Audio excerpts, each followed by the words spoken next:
하나님께서 듣기 원하는 소리 어떤 소리인지 듣고 우리도 그 소리를 하나님께 드리기를 원합니다.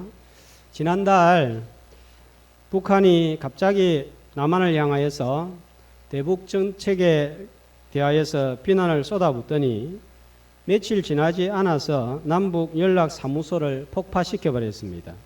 북한 군인들을 남쪽으로 이동시키고 포문을 다시 열고 확성기를 다시 설치를 하겠다, 전단지를 나무 안으로 뿌리겠다 협박을 하면서 다시 긴장을 고조시켰습니다. 그동안 우리 정부와 대통령이 북한을 도우고 또 평화를 위하여서 굉장히 많은 노력을 했습니다. 정상회담도 이전까지는 볼 수 없었던 여러 번의 만남을 가졌습니다. 2018년 4월 남북 정상의 판문점 선언으로 남북 연락사무소를 설치를 했습니다. 땅은 북한 것이지만 순수 우리나라 돈 수백억 원을 들여서 지었습니다. 그런데 뭔가 좀 마음에 들지 않는다고 건물을 파괴하고 도발할 듯한 행동을 스스럼없이 저질렀습니다. 이런 북한의 태도에 정말 일부 사람들을 제외하고는 많은 국민들이 분노를 느꼈을 것입니다. 아무리 도와주려고 해도 저렇게 나오는 북한을 과연 도와주어야 되나? 심지어는 통일되면 우리가 엄청난 돈을 쏟아부어야 되는데 통일할 필요가 있는가? 쌀 주고 건물 지어주고 공단 건설해 주어도 언제 돌변할지 모르는 북한과 이런 관계, 지금의 관계를 유지하는 것이 합당한가 하는 의문이 생깁니다. 누군가에게 호의와 친절을 베풀었는데 그 사람이 돌아서서 나를 비난하고 해를 가하면 대받아치고 싶은 마음이 생깁니다. 서운하고 화가 납니다. 베푼 대로 받기를 원해서 친절과 호의를 베푼 것은 아니지만 고맙다, 감사하다 이런 말 듣기를 원합니다. 들으면 더 베풀고 싶은 마음이 생기는 거예요. 북한이 그동안 남한 정부의 수고와 노력에 정말 고맙다. 미국을 중간에 두고 얼마나 힘들겠느냐. 감사하다. 우리를 위해서 마음 쓰고 애쓰는 남조선 인민들 정말 고맙습니다. 이렇게 나온다면 우리 국민들도 더 도와주고 싶고 다른 사람들보다 다른 나라보다 더 북한을 도와주고 싶을 것인데 지어놓은 사무소도 부숴버리고 앞으로 좋은 관계는 기대도 하지 말라 하는 악한 소리를 하는 것을 보면 준 것도 빼앗고 싶은 마음이 생기고 앞으로 북한을 위해서 잘 하더라도 이번에 파괴한 그 남북연락소 건축비는 우리가 받아내고 잘 해주면 좋겠다 이런 생각이 듭니다. 이스라엘 백성들이 시내 광야에서 1년간 머물다가 드디어 3일 길을 행진을 하였습니다. 이스라엘은 어떤 민족도 경험하지 못했던 하나님의 임재를 경험했고 어떤 민족도 듣지 못했던 하나님의 음성을 불 가운데서 듣는 특권을 누렸습니다. 하나님께서는 그동안 베푸신 은혜에 대하여서 이스라엘 백성들이 고맙습니다, 감사합니다 하는 소리를 듣고 싶습니다. 자, 그런데 1절 말씀을 한번 볼까요? 이런 하나님의 큰 은혜를 맛보고서 광야 첫 행진 3일 만에 입에서 나온 첫 마디가 뭡니까? 악한 말입니다. 원망이었습니다. 그냥 악한 말이 아닌 것 같아요. 그냥 원망이 아닌 거예요. 하나님께서 듣기 원하지 않는 소리가 광야 첫 행진 첫 장소에서 튀어나온 거예요. 그 결과 여호와의 불이 그들을 살랐습니다. 자, 이름이 뭐라고요? 그곳 이름이 다베라. 다베라입니다. 자, 뜻이 뭡니까? 불사름하는 뜻입니다. 불명예스러운 딱지가 그곳에서 붙었습니다. 1절 말씀을 다시 보시면 하나님께서 원망했을 때 어떻게 하셨습니까? 자, 첫 번째 보니까 들으셨습니다. 시편 139편 4절은 이렇게 말씀합니다. 한 목소리로 여호와여 내 혀의 말을 알지 못하시는 것이 하나도 없으시니이다. 하나님은 내 입에서 나오는 말을 들으시는 분이에요. 원망하는 말도 들으시고 감사하는 말도 들으십니다. 저주하는 말도 들으시고 축복하는 말도 들으십니다. 오늘 감사주일입니다. 원망과 저주와 비난의 말로 불같은 화를 당하지 말고 감사와 축복의 말로 하나님을 기쁘시게 하시는 저와 여러분의 입술이 되시기를 주님의 이름으로 축복합니다. 자, 첫 번째 행진을 했는데 어떤 말로 원망을 했을까요? 원망의 내용이 무엇이었을까요?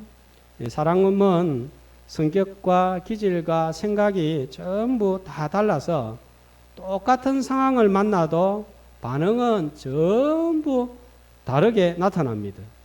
어떻게 저런 상황에서 저런 반응이 나올 수 있을까? 내 생각에는 그런데 그런 반응이 나오는 거예요. 시내 광야에서 어떤 사람은 너무 오래 머물러서 시간을 낭비했다고, 또 어떤 사람들은 반대로 시내 광야에서 좀 적응할 만한데 좀 더 머물지 왜 이렇게 빨리 출발했느냐고, 또 다른 사람들은 날씨 때문에 길이 험하다는 것 때문에 물을 쉽게 구할 수 없다는 이유로 원망거리가 달랐을 것입니다. 그런데 이스라엘이 원망하는 모습은 이번이 처음이 아니에요. 출애굽기 15장 22절 24절 이스라엘 백성들이 애굽에서 나와서 홍해 바다가 갈라지는 놀라운 하나님의 역사를 경험하고 3일을 지나서 사흘 길을 걸어서 어디에 도착합니까? 마라에 도착을 했죠. 자, 그때 마라의 물이 씁니다. 백성이 모세에게 뭐합니까? 원망했습니다. 홍해 걷는 은혜가 3일을 가지 못했듯이 시내산의 은혜가 3일을 가지 못하고 원망으로 변했습니다. 사람은 정말 변하지가 않습니다. 특별히 비난 잘하는 사람, 원망과 불평 잘하는 사람 정말 변하지 않습니다. 자, 이런 사람들은 어떤 상황 가운데에서도 원망거리를 찾아내는 특별한 은사와 능력을 받은 사람인 것 같아요. 민수기를 살펴보겠지만 첫 행진 후에 원망이 계속해서 12장, 13장, 14장, 16장 반복되는 것을 발견할 수 있습니다. 마라의 쓴물로 인해 불평했을 뿐만 아니라 그 전에는 출애굽기 16장 2절 3절 말씀해 보면 배가 고팠을 때 또 어떻게 했습니까? 우리를 광야로 이끌어내어서 죽게 하려고 하느냐, 모세와 아론을 원망을 했습니다. 그런데 이상한 것은 이때에는 하나님께서 징계를 내리시지 않았습니다. 왜 그랬을까요? 이번에는 원망하자마자 바로 하나님께서 불로 징계를 내렸습니다. 왜 그랬을까요? 자, 전에는 시내 광야 도착하기 전이고 이제는 시내 광야를 지났습니다. 시내 광야에 머물면서 이스라엘 백성들이 하나님께 받은 중요한 것이 있습니다. 어떤 은혜를 받았습니까? 하나님의 말씀을 받은 거예요. 애굽에서 나오기 전에는 하나님에 대해서 잘 몰랐고 어떻게 걸어야 될지 어떻게 살아야 될지 잘 몰랐습니다. 영적 유아기 같은 상태였습니다. 그러나 시내 광야에서 말씀을 통해서 하나님에 대해서 알고 어떻게 하나님을 섬겨야 될지를 알게 되었습니다. 영적 청년기로 자란 거예요. 그러면 청년기답게 말씀대로 살아야 됩니다. 가끔 하나님 앞에 서게 되면 우리 다대교회에서 누가 하나님께 책망을 제일 많이 받을까? 저는 이 생각을 해봅니다. 누구일까요? 왜 저를 쳐다보세요? 예. 누가복음 12장 47절은 답을 이렇게 주고 있습니다. 한 목소리로 주인의 뜻을 알고도 준비하지 아니하고 그 뜻대로 행하지 아니한 종은 많이 맞을 것이요. 어떤 사람이 하나님께 많이 맞습니까? 알고도 행하지 아니하는 사람. 많이 받은 자는 많이 받을 것이고 적게 받은 자는 적게 맞는다 했습니다. 많이 알고 있는 사람, 말을 많이 하는 사람, 이래라 저래라 하는 사람일 것입니다. 그러니까 목사일 가능성이 제일 많습니다. 그래서 야고보서에서는 선생이 많이 되지 말라고 했습니다. 아는 것도 중요합니다. 그러나 아는 대로 행하는 것은 더욱 중요합니다. 아는 대로 행함으로 주님에게 책망이 아니라 칭찬받는 종이 되기를 주의 이름으로 축복합니다. 신의 광야에서 엄청난 은혜를 받았음에도 불구하고 원망한 이유가 무엇일까요? 자, 10장 12절을 다시 한번 보겠습니다. 자, 어디에서 출발해서 어디에 도착을 했습니까? 그렇죠. 광야에서 출발을 했는데 도착한 곳도 광야입니다. 여전히 광야입니다. 달라진 게 하나도 없는 거예요. 그러니까 눈에 뭐만 보이는 거예요? 광야만 보이는 것입니다. 광야만 본 것입니다. 광야만 보고 광야만 생각한 것이 원망을 불러일으키는 첫 번째 이유였습니다. 광야만 보이면 문제밖에 안 보이는 거예요. 마실 물도 없죠. 먹을 것도 제대로 없죠. 풀 한 폭이 자라지 않습니다. 건물 한 채 없습니다. 먼지만 날립니다. 광야 보니까 살 수가 없는 거예요. 재미도 없는 거예요. 사람이 살면서 문제만 다 쳐다보고 살면 못 삽니다. 성도는 광야 같은 세상에 살면서도 이 광야에, 내가 서 있는 이 광야에 하나님이 계신다, 하나님이 동행하고 있다, 이것을 볼 줄 알아야 되는 거예요. 이게 바로 영안입니다. 우리가 광야를 걷는 이유가 뭡니까?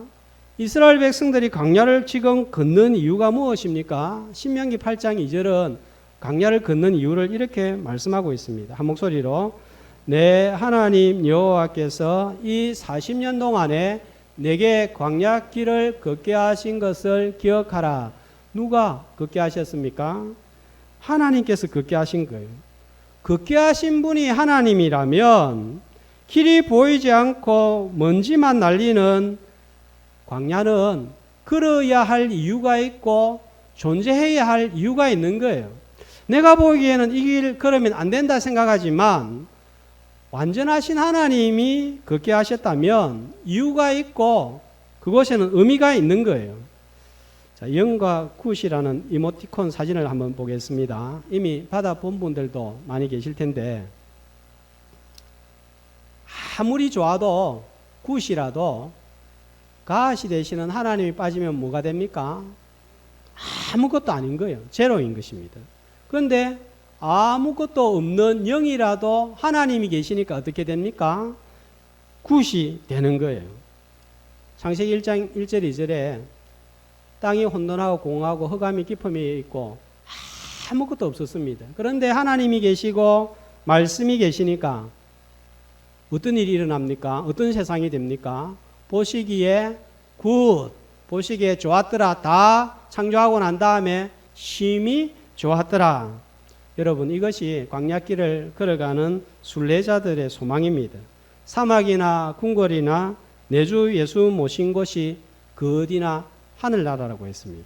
광야를 걸으면서 흙먼지만 보지 말고 하나님을 보는 눈이 열려서 하늘나라를 경험하는 저와 여러분이 되시기를 주의 이름으로 축복합니다. 광야의 문제만 바라보니까 그동안 베푸신 하나님의 은혜를 잊어버리고 원망을 한 것이 두 번째 원망의 이유입니다. 이스라엘 백성들에게 하나님께서 애굽에서 시내 광야까지 베푸신 은혜는 참으로 많습니다. 지나온 길을 뒤돌아보면 이스라엘 백성들 애굽의 바로 왕의 압제 아래에서 어떻게 빠져나왔습니까? 10가지 재앙을 누가 일으켰으며 홍해 바다는 어떻게 갈라졌고 이스라엘 백성들은 어떻게 건넜으며 광야의 낮의 더위와 밤의 추위는 어떻게 견뎠고 물 없는 광야에서 어떻게 마시고 밥은 어떻게 먹었습니까? 돌아보면 전부 다 하나님의 은혜와 도움과 인도와 보호하심 때문이었습니다. 그런데 광야만 자꾸 쳐다보고 있으니까 베푸신 은혜가 생각나지 않는 거예요. 프랑스의 화가 밀레의 만종 그림입니다. 지난번에도 한번 보여드렸습니다. 해가지고 밭에서 일을 끝낸 부부가 두 손을 모아 하나님께 감사의 기도를 드리고 있는 모습입니다. 일이 마쳤으니까 피곤합니다. 빨리 집으로 가서 씻고 먹고 자고 싶습니다. 그런데 부부는 하루를 마무리하면서 기도를 빠뜨리지 아니하는 경건한 모습을 보여주고 있어서 도전이 되는 그림입니다. 자, 조금 더 그림 보여주시면요. 자, 저 멀리에 뭐가 보입니까? 예배당이 보이는데 부부의 기도하는 모습과 잘 어울립니다. 그런데 기도하는 아내의 발 아래에 무엇이 보이죠? 감자를 담은 바구니가 보입니다. 아는 분들도 계시겠지만 원래 그림은 감자 바구니가 아니라 굶어 죽은 아기의 관이 그려진 것이 나중에 투시도를 통하여서 확인이 되었습니다. 아기 간을 그려 넣으면 죽은 아기의 간을 그려 넣으면 그림의 이미지가 너무 충격적일 것 같아서 친구의 조언으로 바구니를 그려 넣었다고 합니다. 그렇게 보면 이 그림은 더욱 우리에게 도전이 됩니다. 먹을 것이 없어서 굶어 죽은 아기의 간을 두고 부부가 무슨 감사의 기도를 드릴 수 있었겠습니까? 저런 슬픔의 현장에서 기도하는 것이 가능할까요? 불가능하다고 봅니다. 그러나 저런 슬픔의 현장에 하나님이 베푸신 은혜의 눈이 열리니까 기도가 나오는 거예요. 이 그림을 보다가 불가능한 감사 제목이 제 머리에 떠올랐습니다. 우리가 잘 알고 있는 손양훈 목사님의 두 아들을 잃고 드린 10가지 감사 제목입니다. 몇 가지만 감추려 보면 나 같은 죄인의 혈통에서 순교의 자식들이 나오게 하시니 감사. 한 아들의 순교도 귀하거늘 하물며 두 아들의 순교일이요 감사. 미국 유학 가려고 준비했던 내 아들 미국보다 더 좋은 천국에 갔으니 감사. 나의 두 아들을 총살한 원수를 해결시켜 양아들 삼을 수 있는 사랑의 마음을 주심 감사. 두 아들의 순교로 무수한 천국의 아들들이 생길 것이니 감사. 이 같은 역경에서 감사할 수 있게 하시니 감사. 자, 여기까지는 우리가 다 알고 있는 내용입니다. 이 감사와 더불어서 또 우리의 마음을 울리는 것이 있습니다. 여수 애양원에 가면 손양우 목사님의 유품이 보관되어 있는데 두 아들이 순교한 장례식장에서 목사님이 하나님께 바쳤던 감사 헌금 봉투가 저렇게 보관이 되어져 있고 감사 제목이 이렇게 적혀 있습니다. 두 아들의 순교를 감사하며 1만 원 손양원. 한문을 읽어보면 희미한데 순교의 두 아들이나 주신 감사의 봉헌금 1만 원. 여러분 이런 상황에서 과연 감사할 수가 있겠습니까? 못하는 것이죠. 목사님이라고 아버지의 마음이 달랐을까요? 그런데도 이런 감사가 가능했던 것은 성령께서 그런 슬픔의 현장 속에서도 하나님의 은혜를 보여주시자 불가능한 감사가 나오는 거예요. 슬픔과 아픔과 고통과 괴로움만 가득한 광야에서도 베푸신 은혜를 볼 수 있는 특별한 눈과 마음을 성령께서 주셔서 오랜 세월이 지나도 우리의 눈시울을 적시는 10가지 감사 제목이 나온 거예요. 여러분, 이 손양훈 목사님의 감사 제목이 나온 지 60년, 70년이 지났습니다. 언제 보아도 도전이 되는 거예요. 감동이 되는 거예요. 앞으로 50년, 60년, 70년이 지나도 이 감사 제목은 여전히 오고 오는 신실한 그리스도인들에게 도전이 될 거예요. 이런 감사가 여러분 어떻게 나올 수 있습니까? 나올 수 없는 거예요. 하나님이 눈을 열어주시니까 하나님의 은혜가 보이는 거예요. 저는 하나님께서 저런 감사 헌금 봉투를 기쁘게 받으실 것이고 감사의 제목을 들으셨다고 믿습니다. 지난 6개월을 돌아보면 무엇이 보입니까? 광야만 보이고 문제만 보이지 않습니까? 오늘 감사주의를 맞이하여서 성령께서 이 시간 눈을 열어주셔서 베푸신 은혜를 보게 하시고 알게 하시고 깨닫게 하시고 감사할 때 우리의 감사 소리를 하나님께서 들으시는 복된 주일이 되시기를 주님의 이름으로 축복합니다. 그 다음에 4절 말씀을 다시 한번 보겠습니다. 이스라엘이 불평했던 또 한 가지 이유가 나옵니다. 왜 불평했습니까? 4절을 보면요. 이스라엘 백성들이 울면서 누가 우리한테 고기를 주어 먹게 하랴, 이런 원망을 불평을 일으킨 사람들이 누구예요? 다른 인종들이. 출애굽기 12장 38절 말씀을 보면 애굽에서 나올 때 이스라엘 백성들만 나온 게 아니라 하나님을 모르고 믿지 않는 누구도 같이 따라 나온 거예요. 수많은 다른 종족들이 있었던 거예요. 이방인들입니다. 이들은 애굽에서 사는 것이 힘들어서 따라 나왔습니다. 애굽 종살이에서 벗어나서 자유롭게 살고 잘 먹고 살고 편안하게 사는 것, 이게 애굽에서 따라 나온 목적이고 목표였습니다. 세상 가치관이고 애굽의 가치관입니다. 함께 광야길을 걷고 있지만 마음과 생각과 목적과 목표는 믿음의 성도들과 완전히 다릅니다. 모든 것을 육적으로만 보이는 대로 생각합니다. 그래서 육신이 불편하고 손해가 오면 참지 못하고 원망을 합니다. 이런 사람들이 믿음의 공동체에 몇 사람 들어있으면 무섭습니다. 4절에 보니까 누가 영향을 받았죠? 믿음의 사람들, 이스라엘 백성들, 이스라엘 자손들이 영향을 받은 거예요. 믿음의 백성, 이스라엘이 똑같은 원망을 합니다. 얼마 전에 다베라에서 원망을 했다가 불징계를 받았습니다. 그런데 또 원망을 하는 거예요. 옆에 한두 사람 이렇게 원망하고 불평하는 사람이 있으면 이렇게 되는 거예요. 원망과 불평은 코로나 바이러스보다 전염성이 더 강합니다.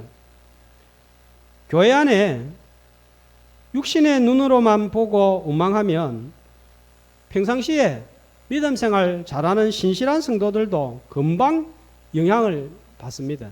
믿음의 말과 시각을 공동체에 심는 것은 참 어렵습니다. 그러나 불신앙적인 시각과 원망의 말은 금방 퍼져나가고 뿌리를 내립니다. 코로나가 확산되면 사람의 생명을 빼앗아가는 것처럼 원망과 불신앙도 사람을 죽이는 일을 하는 거예요. 자, 이 결과 33절 말씀을 보겠습니다. 자, 어떤 일이 일어났습니까? 이렇게 고기를 주어서 먹게 해라. 우리는 이전에는 잘 먹었는데 그렇게 한 결과 33절 어떤 일이 일어났습니까? 하나님이 진노를 했습니다. 그리고요, 재앙으로 치셨는데, 자, 어떤 재앙입니까? 그냥 큰 재앙이 아니에요. 심히 큰 재앙. 과연 이 재앙이 어떤 재앙이 있을까? 신학자들은 원망하는 일에 선동을 한 사람들을 죽인 것으로 봅니다. 무슨 의미입니까? 오늘 내 입술에서 나오는 한마디가 누군가를 죽일 수 있는 거예요. 나도 죽을 수 있는 거예요. 그러나 감사의 말 한마디는 누군가를 살릴 수도 있습니다. 하나님은 원망의 말을 들으시고 죽이시기도 하지만 감사의 말을 들으시고 살리시기도 하시는 분이십니다. 감사의 은혜로 살리는 입술이 되시기를 주님의 이름으로 축복합니다. 자, 이 다른 인종들 또 다른 특징은 전념성과 더불어서 탐욕이에요. 이 탐욕은 그러면 어디에서 오는가? 비교하는 일로부터 오는 거예요. 자, 이 사람들은 지금 자유를 얻었습니다. 그리고 만나를 먹고 있습니다. 그런데 원망 바이러스로 분위기를 험악하게 만든 게 탐욕인데 이 탐욕이 어디에서 왔는가 하면요. 11장 5절 말씀을 보세요. 우리가 애굽에 있을 때는 값없이 생선과 오이와 참외와 부추와 파와 마늘들을 먹은 것이 생각나거늘. 자, 어디하고 지금 비교하고 있습니까? 애굽에 있을 때 과거에 다음 주에도 살펴보겠지만 꼭 비교하면서 이런 문제를 일으키는 거예요. 옛날에는 좋았는데, 그때는 좋았는데, 그곳에서는 좋았는데, 이들이 애굽에 있었다면 종살이에서 벗어나지 못하고 날마다 채찍질의 위협 속에서 살아야 했습니다. 그러나 지금은 일하지 않고도 만나를 먹고 삽니다. 자, 7절 말씀을 보면 이 만나가 모양이 어떻습니까? 가시 같고 모양은 진주 같다. 이 만나는요, 일반 음식이 아니에요. 특별한 하나님의 음식이고 신령한 음식이에요. 이 만나에는 하나님의 구원 역사의 주인공이 되시는 예수 그리스도를 전부 다 예표하고 있습니다. 진주 같다. 진주 같으신 예수님, 골로새서 2장에 보면 그 안에 모든 지혜와 지식의 보화가 감추어져 있으니 이렇게 말씀하고 있습니다. 8절에 요리법도 다양한 거예요. 자, 요리법이 몇 가지가 나옵니까? 8절에 보니까 첫 번째로 맷돌에 갈고 절구에 찢고 가마에 삶고. 그러니까 만나가 요리를 할 수 있는 방식이 다양하고 맛도 다양하게 나오는 거예요. 자, 여기에 갈고 찢고 삶고 고난받으신 예수 그리스도, 찢기고 찔리고 당하신 예수 그리스도를 보여주고 있습니다. 맛은요, 기름 섞은 과자 맛 같았더라.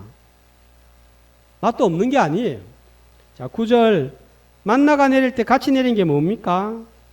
이슬이 내린 거예요. 여러분, 이 말씀 한 절 한 절, 한 구절 한 구절, 한 단어 한 단어가 정말 신기하고 신비해요.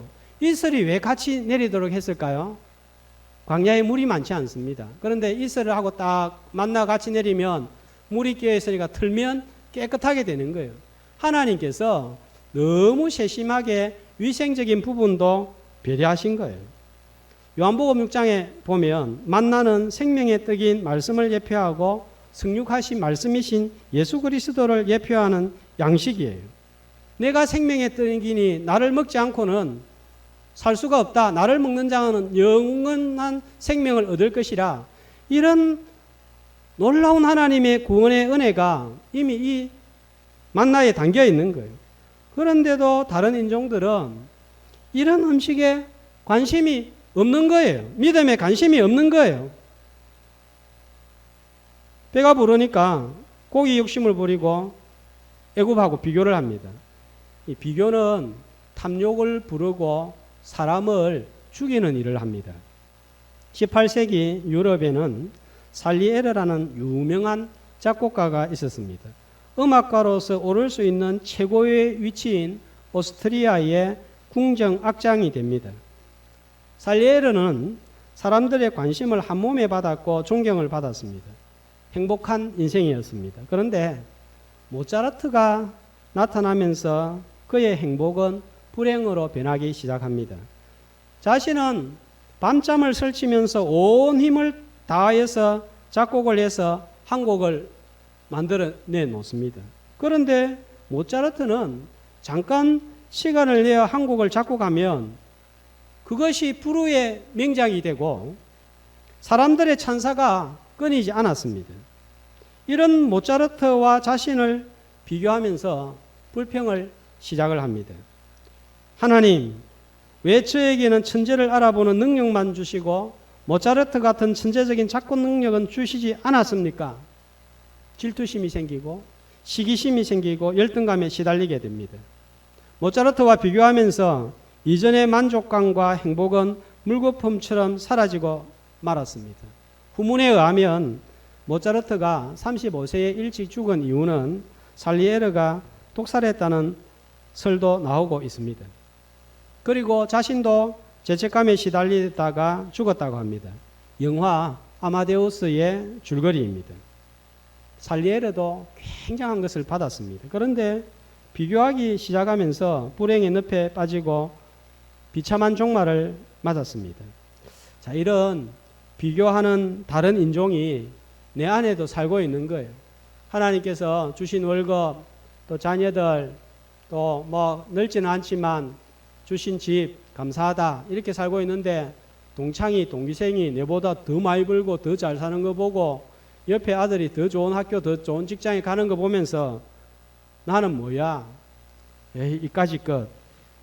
이런 비교하는 다른 인종이 내 안에 있는 거예요. 하나님께서 나에게 주신 은혜와 복과 재능이 있는데 옆에 사람과 비교하면서 만족하지 못하고 자신을 죽이는 일을 하는 거예요. 세상 가치관을 가지고 섞여 사는 다른 인종을 몰아내고 지금 내 손에 지어진 만나를 보고 감사함으로 나아가는 저와 여러분이 되시기를 주님의 이름으로 축복합니다. 다베라에서 이스라엘 백성들은 원망으로 하나님의 징계를 받으면서 어떻게 했습니까? 징계 속에서 우리는 하나님의 두 가지 성품을 발견하게 되는데 공의와 긍휼입니다. 하나님의 은혜를 악한 말로 대신했을 때 불로 심판하고 재앙으로 쳤습니다. 하나님을 대적하고 하나님이 도무지 용납할 수 없는 행위를 취할 때 하나님은 심판하시고 징계하시는 공의의 하나님이십니다. 자, 그러나 1절 말씀을 한번 보세요. 하나님께서 불살랐는데 불살른 지역이 위치가 어디입니까? 어디예요? 진영 끝이에요. 만약 진영 중앙에 불살랐다면 어떻게 됐을까요? 전부 다 죽었을지도 모릅니다. 우리가 원망할 때마다, 내가 원망할 때마다 하나님께서 다 징계하셨다면 나는 벌써 심판으로 죽었을 것입니다. 그러나 하나님은 일부만 징계한 거예요. 하나님의 긍휼이 제해지지 않은 것입니다.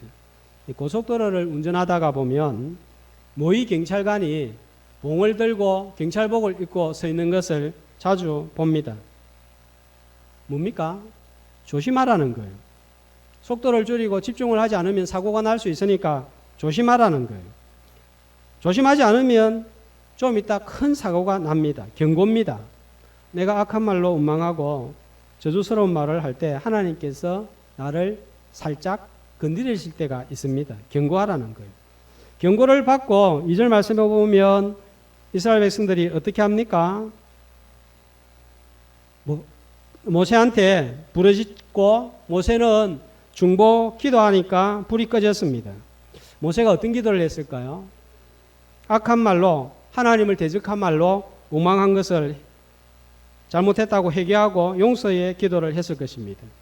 그러나 그 후에 기브롯 핫다와에서 원망을 하고 경고를 받고도 아무런 반응을 취하지 않았습니다. 자, 33절 아까 어떤 일이 일어났습니까? 심히 큰 재앙으로 하나님이 치신 거예요. 원망하는 입술, 비난 잘하는 입술, 안 되는 것을 보고 잘 찍어내는 입술, 누군가의 가슴을 찌르고 죽입니다. 중보자 대신 예수 그리스도에게 나아가서 부르짖고 고침을 받아야 되겠습니다. 저와 여러분은 광야 같은 세상을 걸어가는 순례자들입니다. 광야만 보면, 문제만 보면 원망이 나옵니다. 광야길을 걸으면서 문제만 보지 말고 그 문제의 옆에 계시는 나와 동행하시는 주님을 보는 눈이 열려야 되겠습니다. 그 주님을 볼 때에 주님이 베푸신 은혜도 기억하여야 하겠습니다. 탐욕과 비교를 부추기는 다른 인종들을 내 마음속에서 우리 공동체에서 몰아내고 중보자 예수 그리스도의 도움으로 하나님께서 들으시는 감사의 소리를 바라는 오늘 복된 맥주 감사주일이 되시기를 주님의 이름으로 축복합니다.